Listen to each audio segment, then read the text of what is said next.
All right, welcome back to the program. This is still Good Morning Kenya. If you're just joining us, you're right in time for our next conversation this Tuesday morning, time for our health segment. And we want to talk about cancer, specifically its treatment, cancer screening, early detection. That is going to be our center of conversation this Tuesday morning.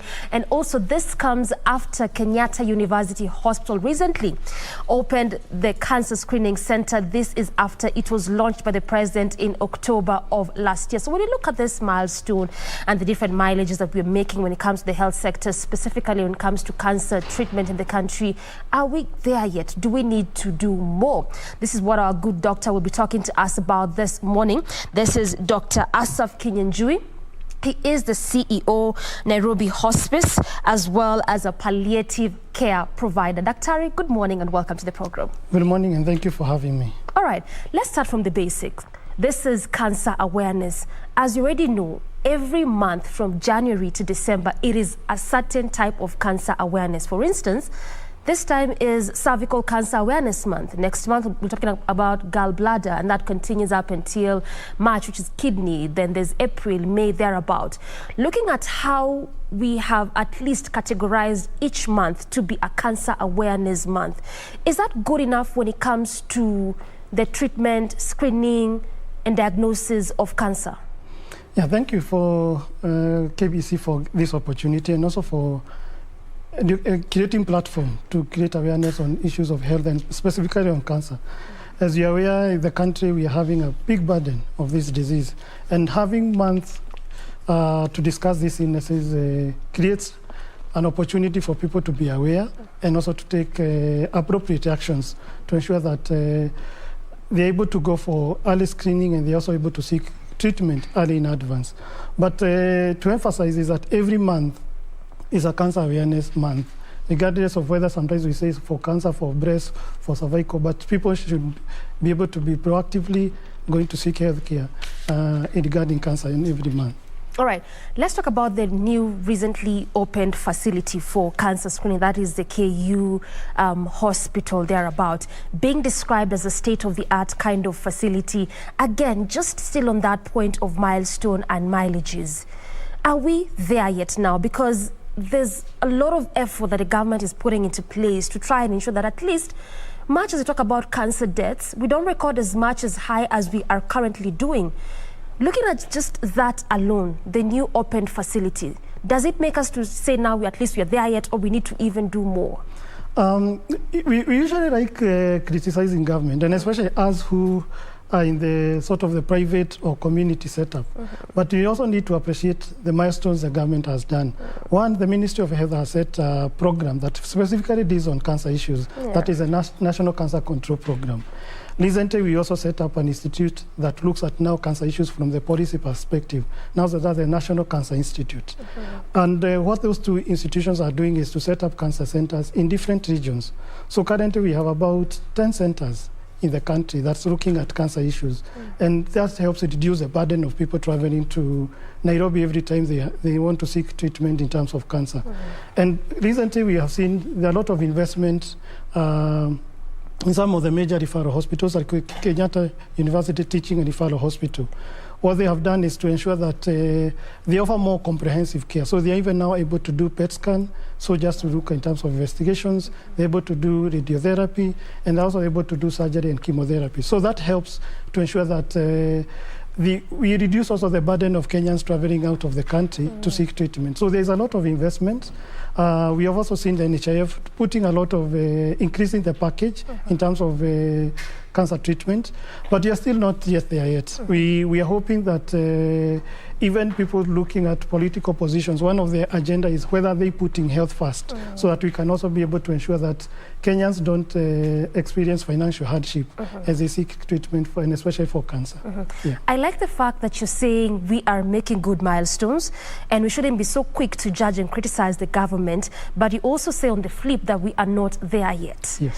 Now, when you look at the cancer burden, and even speaking about us not being there yet, yes, you're coming up with state-of-the-art kind of facilities, like for in the recent kind of the facility that has been opened up at KU is being described as a state-of-the-art kind of facility with good equipment. But this still does not stop Kenyans from seeking services, as you mentioned, in Nairobi, or even going to India. Now, India is being termed as a medical tourism hub because it's the quickest place for one to think anytime they have chronic kind of ailments or even kind of illnesses. What is India doing that we are not doing as Kenyans or even Africans that it has to become a medical tourism hub? Yeah, that's a good question. In the past, I would admit that as a country, we lagged behind in terms of setting up equipment and facilities that are able to take care of our population. And that led to a lot of challenges. But recently what the government has done is also to ensure that we have a lot of professionals, because that was one of the biggest challenges, that you will find a country we only have about 5 or less than 10 oncologists. But there is a program that is being done by University of Nairobi and other universities to ensure we have experts in the country who are able to make treatment.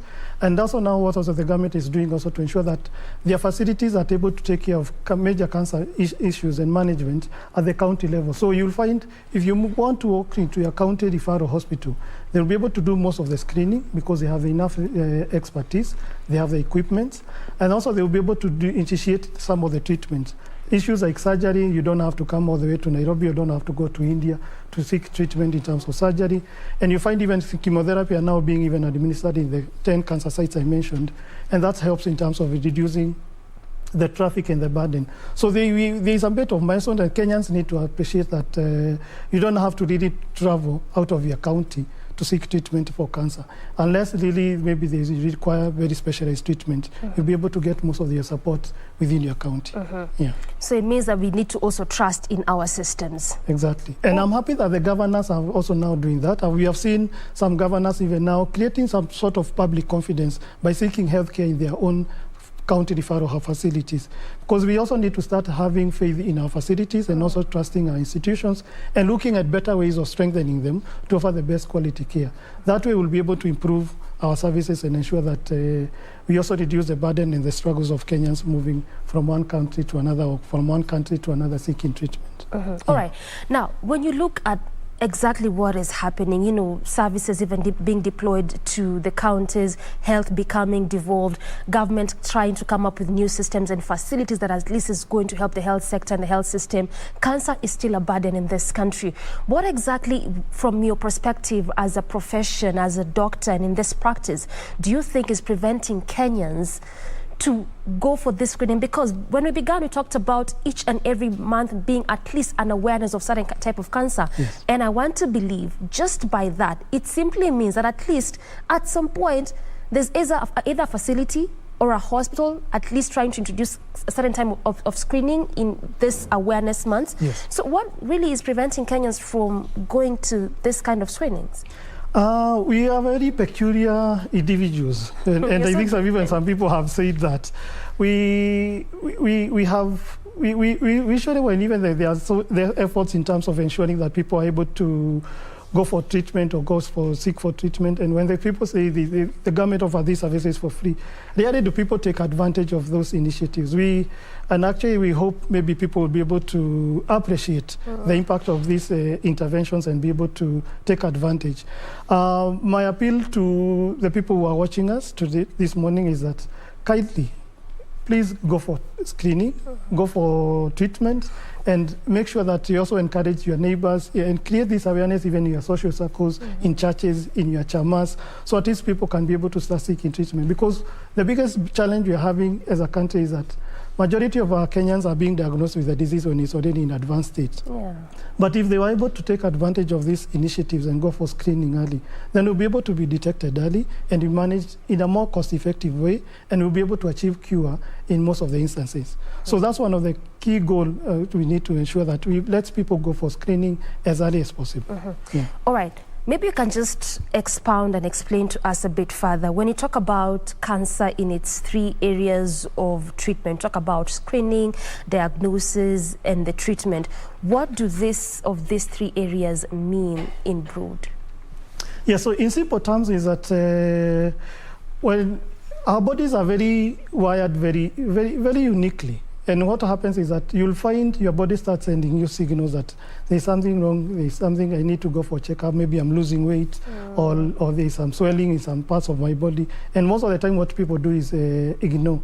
So ideal situation what should happen is that there are screening programs that are in place and people need to take advantage. For example, as a country, we're having a burden of cervical cancer. Yeah. Cervical cancer is caused by a virus called human papillomavirus. If we are able to detect this virus early in advance, we'll be able to reduce the burden of cervical cancer to a great extent. And so one of the things is to encourage women and ladies to go for screening for cervical cancer. We are encouraging women who probably were in the ages of probably 25 to go, and they're HIV positive, they need to go for cervical cancer screening. If they are age of 30 and above, they also need to go for screening. Another burden we have is, for example, is also breast cancer. Yes. It's one of the leading cancers in the country. Again, it's also to encourage individuals to go for screening. Initially, we used to encourage individuals to do just self-breast examination when you are taking a shower, but we have realized that even as they do that, we lose a lot. So now one of the things we are urging individuals is to go to public facilities where they will be examined by a healthcare professional who is properly trained, and they would also be able to go for mammography, which is also one way of recommending in terms of screening. So once you move from the screening, what will happen is that you will be screened and you're told you're normal and you're okay, and you'll be given a schedule of when you're supposed to go back for the next screening. If you, through that screening process, then they detect there is something unusual, what will happen is now they will start the investigation stage. So investigation is what happens is most of the cancers, they will take a sample. What most of the Kenyans say, nienda kwa daktari akanitoa kanyama. So that sample is taken to the lab, it's analyzed, and it tells you, it's able to help the healthcare worker to identify what type of cancer I've been dealing with. For example, if it's a lady who comes with a swelling on the breast, when the doctor removes that sample, it's able to tell which type of breast cancer the patient is having. Once we make the diagnosis of cancer, what now it moves is to help us stage the disease, so that it also helps in terms of making sure that we're able to manage it effectively. Are we dealing with stage 1 disease? Are we dealing with stage 2, stage 3, or stage 4? Because different stages of disease are managed differently. So that's another area now patients move through that. Once the doctor now is able to say, yes, my patient has breast cancer, is in stage 1 or in stage 2, he comes up with a treatment model specifically for that disease. And once he makes and comes up with a treatment plan. So that now moves the patient now with the other patient. We fear that you'll get the patient saying, I'm now going for chemotherapy, I'm supposed to do a certain number of cycles. After that, I'm being told now I need to go out for radiotherapy, so that, and I'll go do 7 sessions. And then after probably they would also might be subjected to surgery.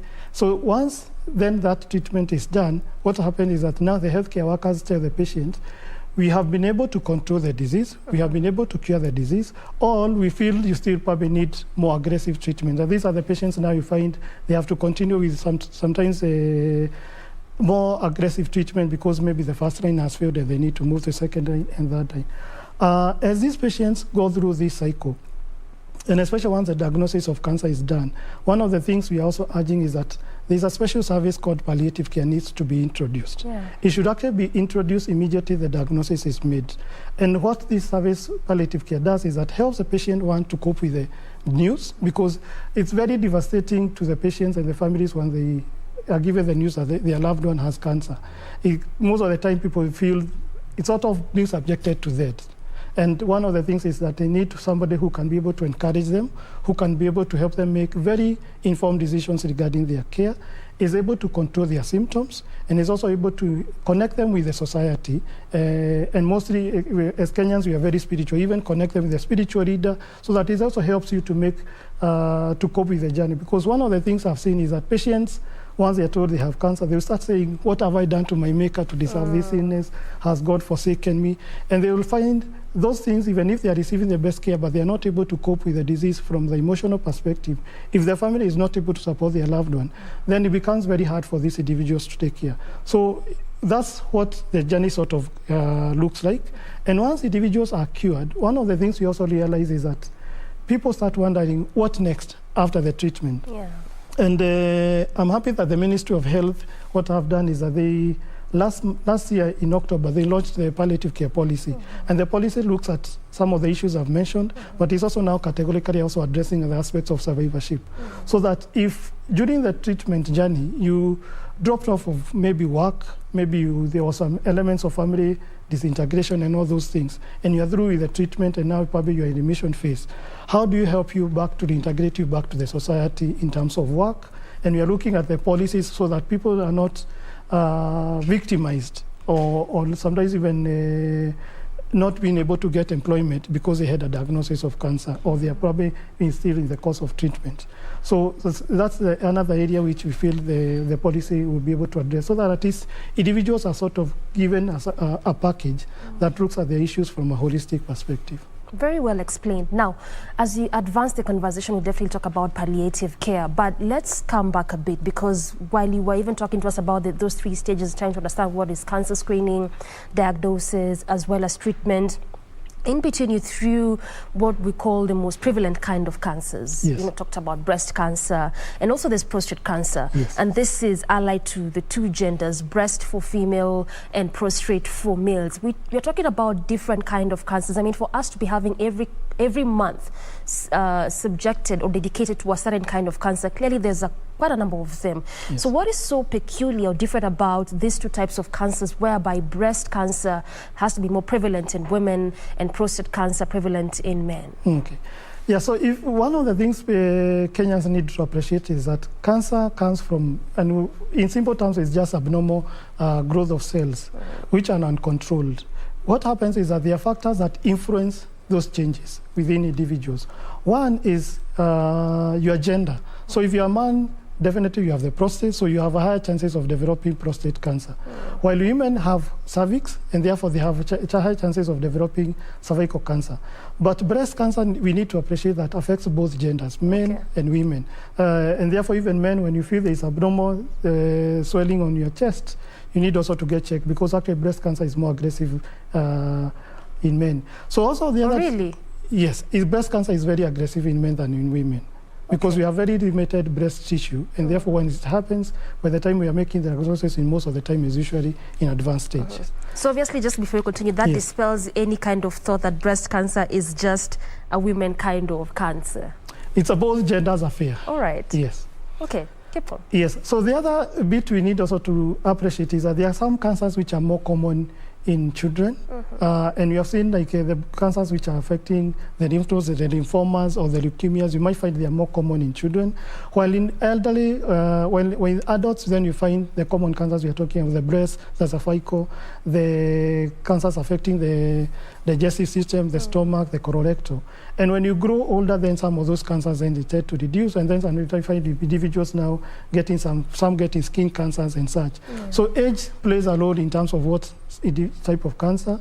Your gender plays a role in which type of cancer you might be able to get, and sometimes also your race. And you find, like in where you have communities, different races, you have the whites and you have the blacks. You might find blacks having more cancers, some form of cancers than the whites. If you look at like demographically, like in sub-Saharan Africa, we are still battling mostly with breast and cervical cancer. If you move to the West, the leading cancer is lung cancer, because their demographic and their behaviors are slightly different from ours. So that also plays a role in terms of the numbers. Yeah. So then also, does that mean it has anything to do with environment? Because just speaking from what you're saying, when it comes to the African continent, we're mostly battling with breast cancer and cervical cancer. When you go to the West, it's mostly lung cancer. Yes, it's demographical, but is it also aligned to environment? Very well, yeah, thank you very for that question. Yes, environment plays a key role in these illnesses. And actually even in Kenya, even as we say that breast cancer is leading and cervical, if you move to counties, then you find different counties have different presentation. For example, if you move to places like Homa Bay and Kisumu, because of high prevalence of HIV, then you find cervical cancer is more prevalent there. If you move to Central, where they do a lot of farming, then you find the more common cancers are now the GIT, the gastrointestinal related. So patients coming with cancer of the esophagus, of the stomach, of the colorectal. And some of the things we are starting to think is also probably how we practice in terms of farming could also have an impact. How we prepare our food could also have an impact, and also even other cultural behaviors that we practice. And that affects the type of cancer that different regions experience. Yes. Okay, so then what really can we say when it comes to, cancer? Is it genetic, lifestyle, or it's all this combined? Because, I mean, there's so many factors that could perhaps lead to one getting cancer. The beauty about cancer is that genetics, or what we talk into when you're talking creating awareness, is there are things we say modifiable and non-modifiable factors. You can't modify your gender, you can't modify your age, you can't modify your race. So I tell people mostly let's not focus on those things because you have very limited impact or influence on them. But there are things which you can modify. And mostly what we talk about is the lifestyle. You'll find we are living in a very sedentary lifestyle, and we used to think sedentary lifestyle is mostly in quotes the upper ends of the economy, but it cuts across all the economies. It cuts across even in the villages. You'll find even in the villages people are not active as they were. We are consuming highly processed foods. We are using a lot of banned pesticides and insecticides in our farms. And our farmers are not playing the role they are supposed to play in terms of protecting the community. All those things, and you find they create a big burden. So to a big extent, cancer actually is caused mostly by almost 70% of the cancers are caused by modifiable factors. So if we are able to address the things which we have control over, we are able to reduce the burden of cancer by almost 70%. Yes. And the things which you have control over is the kind of foods that we eat. Our lifestyle, the use of tobacco, use of alcohol, and all those things. And actually what I would actually urge mostly, because I've seen in about the last 3 or so years, there's a high increase in use of tobacco in this country. The youth are using tobacco in different ways. Thinking is very fun to do it. They are smoking, they are inhaling, they are using it as shisha and all other forms. And what my worry is that tobacco is associated with many cancers. And if we continue with that sort of lifestyle, as a country, we are going to have high numbers in the coming years that we're not able to deal with. The other bit is also that as we talk about, some of these cancers are also sort of sexually related. The human papilloma virus is transmitted sexually. We used to think before is that only cervical cancer is associated with the human papilloma virus, but we are now seeing cancers affecting like the anus, the esophagus, the mouth, and therefore people need to be ensured that they also practice safe sex. So stick to one partner, and also, and I know this is a very morning early show, so. But also people also need to use the organs as they were supposed to, and not to be very explorative, because that predisposes cancers to spreading to other areas. So if let's address the issues that we have control over, and we'll be able to reduce the burden of this disease. Yes. I mean, it's a morning show, but it's also an informative kind of conversation. Yes. All right. Now, let's go back a bit. We talked about environment. We talked about cancers that are predominant to males and females. Let's talk a bit about race, because again, when we talk about prostate cancer, research shows that 1 in every 10 men have a possibility of getting prostate cancer, and it's mostly on men coming from the black origin, or if you may, Africans, or the black kind of spectrum. What does this say about blacks and prostate cancer? Why is it just this kind of persons or people? Yes, very good question. So one of the things we look at the race is also how our DNA is structured and how it influences the replication of cells. So you find in blacks, as you said, we have high prevalence of cancers like the prostate, and mostly it's to do with how our DNAs interpret the signals and predisposes individuals to some of the cancers. If you look at the whites, then they have big challenges with skin cancers, because one of the things is their race, they don't have a lot of protective mechanisms like us we have in the blacks and the melanin and such. So one of the things I would urge men of 40 years and above is that they need to be aware that we are at a higher risk of developing prostate cancer, and they need, if they notice there is any changes with their urinary pattern, maybe there is blood, maybe there is hesitance in terms of passing urine, or they pain when they are passing stool and urine, they need to go and get checked. Because one of the things also we need to also to be aware is that even if we are talking about that prostate cancer is very prevalent, we don't do mass screening for prostate cancer like we do for breast and cervical. Because one of the things we also we realize is that mass screening for prostate cancer causes a lot of harm to the individuals, and most of the time doesn't give a true picture of the disease. So we have to individualize even screening for prostate cancer to ensure that we handle the community as it's supposed to. Yes. Clearly, that's why when you began, you said that yes, we are making some moves, but clearly there's still a lot we need, and not just for the government, even just from us as from an individual kind of perspective. All right, and obviously we can't finish this conversation without talking about the palliative care. Yes. Let's just talk about the basics of it. At what point should a patient go for this kind of care? And maybe even before we get there, you can begin by telling us what exactly this care is all about, and then at what point should a patient get this kind of service? Okay. Thank you very much. So palliative care is a specialized care which has been recognized by World Health Organization. It's look at the holistic aspect of individual. So what happens is that if, an example, if a cancer patient, we want to look at you from the disease perspective. What changes has it caused in your body, and how do we manage those changes in terms of symptoms? A lot of patients report that when they have cancer, they have experience a lot of pain, and other symptoms, maybe they have nausea, they have weaknesses. So the palliative care providers address aspects of pain and such. Again, what we also do is that we help the patient and the family members to cope with the disease. So we do a lot of counseling and psychosocial support. So individuals are able to cope with the news, and they are also able to make informed decisions. Again, also we bring in the spiritual leaders. So again, they are also to be able to provide some spiritual support. We are also now be able to introduce the legal support, because as you battle the disease, you might find yourself in situations where you need to make legal decisions regarding your care. So the palliative care providers look at the individual from that holistic perspective. And remember, it's also offered to both adults and children. So most of the time we forget children that require their symptoms to be controlled. They need to be counseled. They need also to be connected with their maker, and they need to be guided so that they can make well-informed decisions.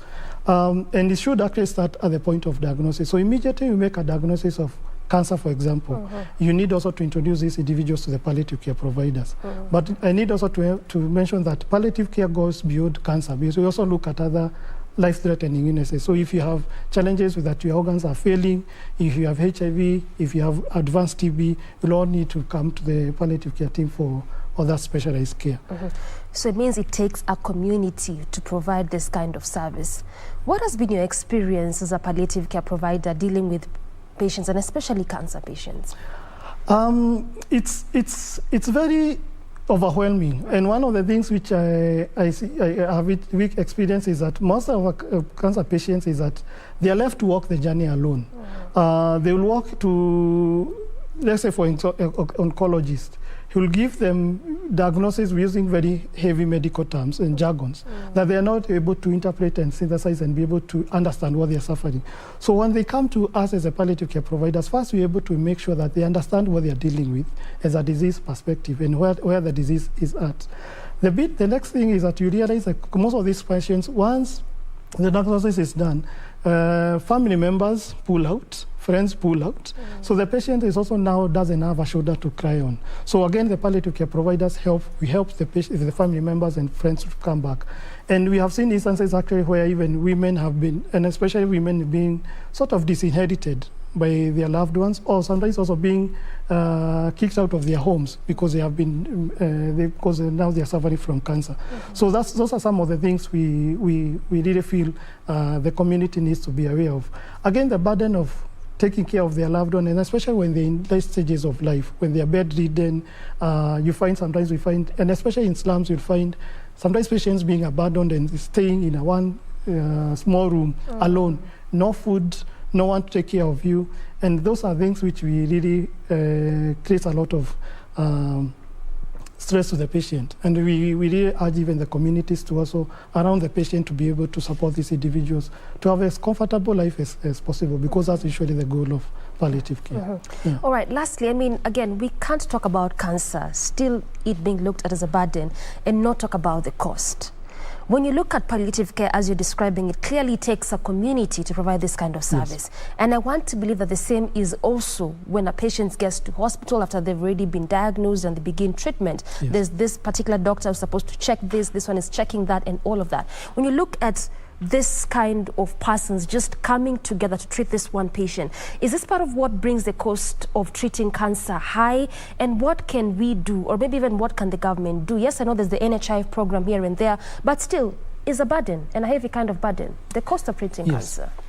Actually, one of the reasons why family members pull out when they hear their loved one has been diagnosed with the cancer is because they're not sure how they are going to shoulder that burden of care. It's very expensive. One of the things we are trying to urge the government is to, in line with the universal health coverage, is to consider palliative and oncology care part of that package, so that once you are diagnosed with a disease, then you walk into a healthcare system and you get the care for free. And I hope as we move to the new government, one of the things we need to push is that healthcare is at the center of the discussion, and universal health coverage is factored in as one of the manifestos for the next government, so that at least healthcare is free and is affordable to all. Yeah. So then can we say that it's actually not a death sentence?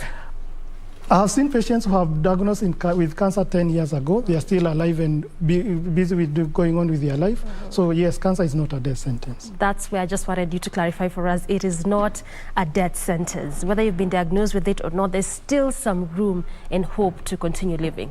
Exactly. All right, thank you so much, Dr. This has been Dr. Asaph Kinyanjui, who is the CEO, Nairobi Hospice. He also doubles up as a palliative care provider, and he has been talking to us about cancer as a whole, the cancer burden, key in point trying to center and zero in on cancer screening and early detection. This is why we bring this conversation to a close, but Good Morning Kenya is not yet done. We still have plenty more on the other side of this break. Stay tuned.